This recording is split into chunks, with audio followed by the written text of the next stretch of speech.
दोस्तों, आज मैं आपसे शेयर करूंगा बॉलीवुड यानी हिंदी सिनेमा की वो 5 फ़िल्में जो मेरे हिसाब से हर एक भारतीय को और जिसे हिंदी समझ में आती है ज़रूर देखना चाहिए। ये 5 फ़िल्में मेरे हिसाब से मैं सजेस्ट कर रहा हूँ क्योंकि हर व्यक्ति का अपना नज़रिया होता है और मेरे हिसाब से ये पांचों फ़िल्में की जो स्क्रिप्ट है, जो कहानी है, उसे मैं अल्टीमेट कैटेगरी में मानता हूँ। ये सभी फ़िल्में 1965 से लेके 1983 के बीच में बनी हैं। इसलिए ख़ासकर मेरी जो यंग जनरेशन है, जो यंग लोग हैं, उनसे गुजारिश है कि वो इन फ़िल्मों को ज़रूर देखें। ये सभी फ़िल्में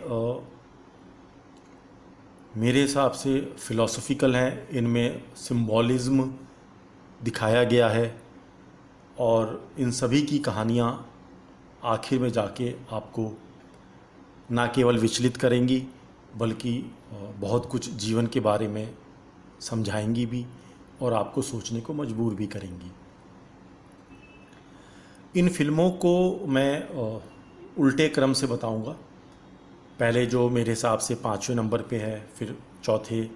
हालांकि इतनी बड़ी फिल्म इंडस्ट्री में हज़ारों फिल्में बनी हैं, उनमें 5 फिल्मों को बताना एक काफ़ी मुश्किल काम है, लेकिन जैसा पहले मैंने बोला कि ये मेरे हिसाब से 5 बेहतरीन फिल्में हैं हिंदी फिल्म इंडस्ट्री के लिए। और मैं कोशिश ये कर रहा हूँ कि मैं जब फिल्मों के बारे में आपको बताऊँ तो उस फिल्म के कहानी के बारे में आपको ज़रा भी अंदाज़ा ना लगने दूँ, जिससे कि जब आप ये फिल्म देखें तो आपको ऐसा ना लगे कि जैसे कि आपको फिल्म की कहानी पता है। 5वें नंबर पे फिल्म है शोर। ये फिल्म 1972 में आई थी और इसको प्रोड्यूस किया था फिल्म अभिनेता मनोज कुमार ने और उन्होंने ही इस फिल्म को डायरेक्ट किया था। और इस फिल्म में जो एक लीड रोल है, हीरो का रोल है, वो भी मनोज कुमार ने स्वयं किया था। इस फिल्म में अन्य कलाकार थे जया भादुड़ी जी और उस वक्त की बेहतरीन अभिनेत्री नंदा। इस फिल्म को जिन्होंने नहीं देखा है वो इस फिल्म का एक गाना है, एक प्यार का नगमा है, मौजों की रवानी है, ज़िंदगी कुछ और नहीं तेरी मेरी कहानी है। तो जिन्होंने क्या सभी ने इस गाने को कभी ना कभी सुना होगा तो इस फिल्म को रिलेट कर पाएंगे। इस फिल्म के गीत मशहूर गीतकार संतोष आनंद जी ने लिखे हुए हैं। मेरे हिसाब से मनोज कुमार ना केवल एक बेहतरीन निर्देशक थे बल्कि वह एक बहुत अच्छे कैमरा मैन भी थे। उनकी आप कोई भी फिल्म देखें, उन्होंने कैमरे का इस्तेमाल बहुत ही उम्दा तरीके से किया हुआ है और उनका कैमरा विभिन्न प्रकार की वस्तुओं के बीच में से होते हुए कुछ सिंबॉलिज्म दिखाते हुए चलता रहता है। इस फिल्म में भी ऐसे बहुत सारे दृश्य आएंगे जहाँ पे आप कैमरा वर्क देख के अचंभित और प्रभावित हो सकते हैं। यह फिल्म में सभी गाने बहुत बेहतरीन हैं, खासकर जैसा मैंने बोला एक प्यार का नगमा है। इस गीत में मैं इस गीत को जब भी देखता हूँ, इसमें हर चीज़ 2 बार दिखाई गई है, चाहे वो फिल्म अभिनेत्री हो, चाहे वो समुद्र का पानी हो, पैर हो, जाली हो, जिसका अर्थ मुझे अभी तक समझ नहीं आया है और मैं दर्शकों से निवेदन करूंगा कि अगर उस बारे में कुछ बता पाएँ तो नीचे कमेंट बॉक्स में ज़रूर लिखें।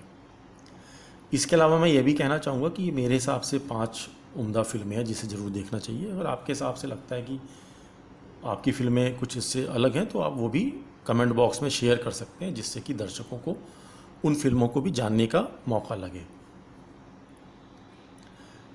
शोर के बाद जो फिल्म आती है उसे जब मैंने पहली बार देखा था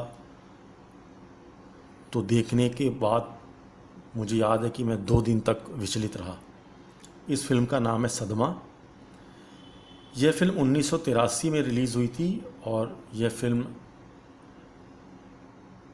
बालू महेंद्रू ने लिखी भी है और इसे निर्देशित भी किया है। इस फिल्म में मशहूर अदाकार कमल हसन और श्रीदेवी ने लीड रोल किया था। और फिल्म का जो संगीत है वो इलियाराजा जी ने दिया था।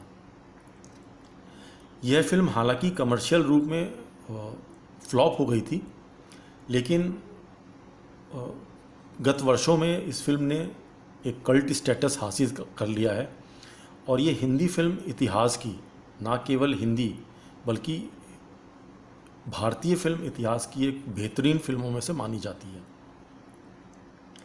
श्रीदेवी का मेरे हिसाब से इस फिल्म में जो अभिनय है वह सर्वोत्तम है और इस फिल्म का में जो उनका अभिनय था मेरे हिसाब से उनकी किसी और फिल्म में नहीं देखने को मिलेगा।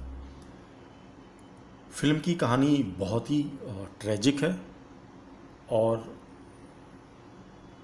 इस फिल्म को देख के आप आखिर में शायद बहुत भाव विभोर हो जाएं और ये फिल्म आपको बहुत परेशान भी कर सकती है। तीसरे नंबर पे जो मैं फिल्म बता रहा हूँ वह है खामोशी। यह पुरानी वाली खामोशी है जो 1970 में रिलीज़ हुई थी और यह एक ब्लैक एंड वाइट फिल्म थी जिसे असित सेन ने निर्देशित किया था। इस फिल्म में वहीदा रहमान, राजेश खन्ना और गेस्ट रोल में धर्मेंद्र जी ने काम किया है और ये फिल्म भी मेरे हिसाब से वहीदा रहमान जी की बेहतरीन फिल्मों में से एक है। यहाँ तक कि राजेश खन्ना जी के लिए मैं मानता हूँ कि इस फिल्म में उन्होंने बहुत बेहतरीन अभिनय किया है। फिल्म का जो संगीत है वो हेमंत कुमार जी ने दिया है और यह फिल्म गुलजार जी के बेहतरीन गीत के लिए भी जानी जाती है। तुम पुकार लो तुम्हारा इंतज़ार है, जो कि हेमंत कुमार जी ने स्वयं गाया था। वो शाम कुछ अजीब थी, जो किशोर कुमार जी की आवाज़ में अमर हो चुका है यह गीत। और उसके अलावा मेरा एक पसंदीदा गाना है हमने देखी है इन आँखों की महकती खुशबू, जिसे लता मंगेशकर जी ने गाया था। और इस गाने को सुनने के बाद मैं गुलजार जी का एक बहुत बड़ा फ़ैन बना था। ये फिल्म ब्लैक एंड वाइट है और फिल्म फेयर अवार्ड में इसे, जो इस फिल्म के सिनेमाटोग्राफर थे कमल बोस जी, उन्होंने अपने कार्य के लिए इस फिल्म में फिल्म फेयर अवार्ड भी जीता था। इस फिल्म की खासियत वहीदा रहमान की एक्टिंग है और मेरे हिसाब से उन्होंने पूरी फिल्म को अपने कंधे पे संभाला है और एक बहुत पावरफुल लेकिन एक अंडरस्टेटेड एक्टिंग की है। जो प्रेम के मायने हैं मेरे ख्याल से इस फिल्म के गाने, इस फिल्म की पटकथा बहुत बेहतरीन तरीके से समझाती है। यह फिल्म भी आखिर में आके जो इसका क्लाइमेक्स है यह एक अल्टीमेट स्टोरी का रूप ले लेती है और बहुत बेहतरीन फिल्म है, इसे ज़रूर देखिए आप लोग। इसके बाद जो दूसरे नंबर की फिल्म है मेरा नाम जोकर, यह भी 1970 की फिल्म है जिसे महान कलाकार निर्देशक राज कपूर जी ने डायरेक्ट किया था। इस फिल्म की कहानी ख्वाजा अहमद अब्बास ने लिखी थी। इस फिल्म में राज कपूर जी के अलावा सिमी ग्रेवाल, पद्मिनी और एक सोवियत रूस की अभिनेत्री सेनिया रिबानिकीना ने भी काम किया है और इस फिल्म से राज कपूर के पुत्र ऋषि कपूर ने बाल कलाकार के रूप में डेब्यू किया था।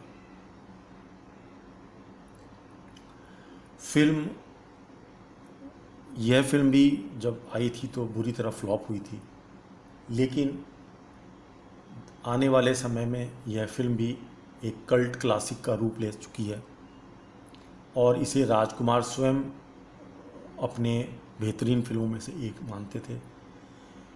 और इनफैक्ट इस फिल्म को भी बॉलीवुड फिल्म यानी कि 20वीं शताब्दी की सबसे बेहतरीन फिल्म बॉलीवुड की मानी जाती है।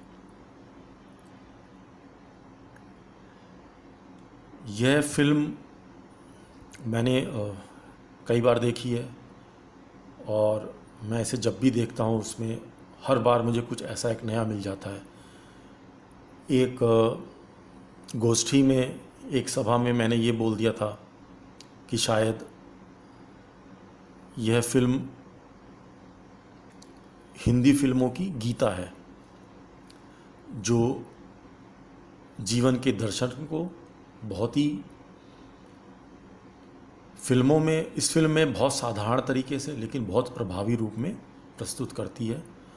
और इस फिल्म को देखने के लिए एक अलग नज़रिए के साथ बैठना होगा और दृश्यों को बहुत सावधानी से देखना होगा, जो कि हमें एक पूरा का पूरा एक जीवन की जो फिलॉसफी है उसको पूरा ये समझाते हैं।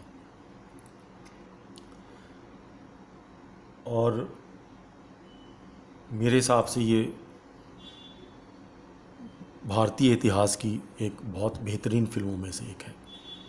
इस फिल्म को आप जितने बार देखेंगे, और मुझे आशा है कि एक बार देखने के बाद आप इसे कई बार देखने की इच्छा रखेंगे, और जब आप हर बार जब भी इसे देखेंगे तो आपको कुछ नया देखने को मिलेगा, कुछ नया समझने को मिलेगा, या फिर कुछ नया सीखने को मिलेगा। नंबर 1 पे जो फिल्म मैं मानता हूँ वह है 1965 की गाइड, जिस फिल्म में मुख्य रोल में देवानंद और वहीदा रहमान जी ने काम किया था, और इस फिल्म का निर्देशन किया था विजय आनंद ने, जिन्होंने इस फिल्म के पटकथा में भी अपना सहयोग दिया था। ये फिल्म 1958 के मशहूर उपन्यास, जो कि श्री R.K. नारायण जी ने लिखा था, उस पे आधारित है। और जो ये उपन्यास था, इसका नाम भी द गाइड था। जब यह फिल्म आई थी, बॉक्स ऑफिस में बहुत हिट हुई, और इस फिल्म को अवार्ड विनिंग परफॉर्मेंस के लिए माना जाता है। फिल्म का यादगार जो संगीत है वो S.D. बर्मन ने दिया है, और टाइम मैगजीन ने इसे एक बार बॉलीवुड की बेहतरीन क्लासिक फिल्मों में चौथे नंबर पे इसे चौथे नंबर पायदान पे रखा था। हालांकि मेरा ये मानना है कि यह भारतीय इतिहास की अभूतपूर्व फिल्म है, और मुझे इस बात पे आश्चर्य होता है कि यह फिल्म, मुझे यह ठीक से ज्ञान नहीं है, पर यह फिल्म उस समय या उसके बाद ऑस्कर में क्यों नहीं भेजी गई। मैंने इससे पहले किसी फिल्म की जरा भी कहानी का आपको अंदाज़ा नहीं दिया है, पर गाइड फिल्म के बारे में मैं सिर्फ एक वाक्य कहना चाहूँगा कि जीवन,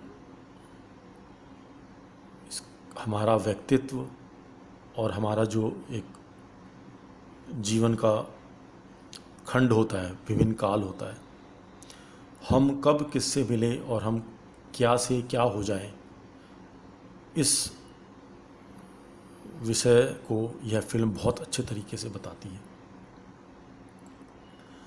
तो दोस्तों, ये थी मेरी नज़र में भारतीय हिंदी फिल्म इतिहास की 5 बेहतरीन फिल्में। मैं एक बार फिर गुजारिश करूंगा कि इन 5 फिल्मों को आप देखें। साथ में यह भी गुजारिश करूंगा कि इन फिल्मों को लगातार ना देखें, बीच में कुछ दिनों को गैप दें, क्योंकि मेरे हिसाब से ये बहुत भारी भरकम दार्शनिक फिल्म है, जिसका हैंगओवर आपको कई घंटों से कई दिनों तक रह सकता है। और मैं चाहता हूँ कि जब आप ये फिल्म देखें तो कमेंट बॉक्स में इन फिल्मों के बारे में अपने विचार ज़रूर लिखें। और अगर आप चाहते हैं कि मैं किसी और फिल्म के बारे में भी यूट्यूब के दर्शकों से शेयर करूं, उनके बारे में बताऊं, तो उन फिल्मों के नाम भी आप नीचे कमेंट बॉक्स में दे सकते हैं। दोस्तों, मैं आपसे गुजारिश करूंगा कि आप मेरे चैनल को सब्सक्राइब करें। ये वीडियो अगर आपको अच्छा लगता है उसे लाइक करें और अपने मित्रों को भी इस चैनल को सब्सक्राइब करने के लिए प्रेरित करें। इससे मेरा उत्साह बढ़ेगा और मैं आने वाले समय में और रोचक जानकारियों के साथ, अपनी रचनाओं के साथ आपके सामने आत्मविश्वास के साथ और प्रसन्नता के साथ प्रस्तुत हो पाऊँगा।